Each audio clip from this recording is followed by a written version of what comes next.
Shalom à tous et bienvenue dans notre série d'études sur les personnages bibliques. On a parlé de Ishayahu, on a parlé de Yirmiyahu, on ne peut pas ne pas parler de Yecheskel Hanavi. Alors là, il faut que je vous dise, quand on lit Ishayahu et qu'on lit Yecheskel, on se dit, il y en a un, c'est un intello, et l'autre, c'est un metteur en scène. C'est-à-dire que Ishayahu n'est pas du tout tziyuri.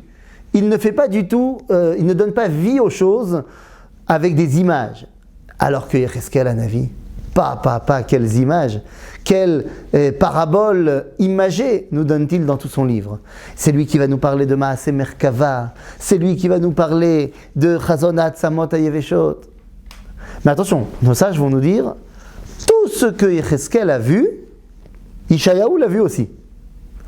Alors comment ça se fait que Yecheskel le décrit dans tous les moindres détails et nous avons une peinture qui se met en place devant nous, alors que Ishayahu c'est très intellectuel. Et donc ça je nous dis, bah oui, c'est pas la même chose quelqu'un qui vit en ville, qui voit le roi se déplacer, et quelqu'un qui vit dans les champs, dans les villages. Ishayahu, il est de famille aristocratique, il voit le roi tous les jours, il fait partie de sa famille. Donc quand il voit le carrosse royal s'avancer, ça lui fait ni chaud ni froid, il connaît, il a l'habitude.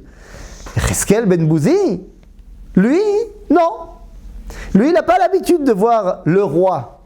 Et donc quand il le voit, waouh, qu'est-ce qu'il va décrire? Comment il va décrire ça dans tous les détails? Et Yecheskel Hanavi va être le prophète qui nous dévoile que Akadosh Baruch Hu ne veut plus rester là-haut, qu'il veut se dévoiler ici. Et qu'il veut surtout raccompagner les béné Israël à la maison. On parlait de Ishayahu dans une période où ça allait encore. On a parlé de Yirmiyahu dans la destruction. Et Yecheskel est le prophète du retour. Et le prophète qui dit, ne vous inquiétez pas, certes il y a eu destruction, mais il va y avoir retour.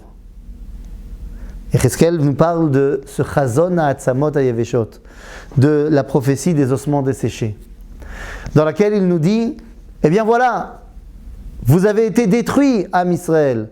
Vous n'êtes que des ossements desséchés dans une vallée. Mais je vous ressusciterai, dit l'Éternel. Et je vous ramènerai dans votre pays. Et ainsi vous saurez que j'ai agi. Yecheskel nous explique que âme Israël, en galoute, était comme, un amas d'ossements desséchés. Que Akadosh Baruch Hu décidera de ressusciter, et pour que leur vie soit pleine et entière, il les ramènera en terre d'Israël. Notre génération est particulièrement liée à Yecheskel, puisque nous vivons la réalisation de la névoie de Yecheskel.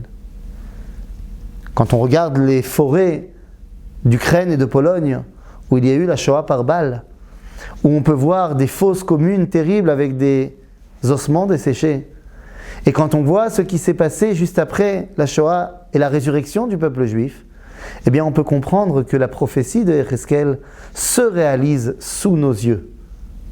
Et c'est donc tout à fait normalement que Yecheskel Hanavi sera celui qui verra la construction du 3e Beth Amikdash dans sa prophétie, qui nous en donnera les plans, qui fait qu'aujourd'hui il ne reste plus qu'à mettre en pratique la vision de Yecheskel. À bientôt les amis.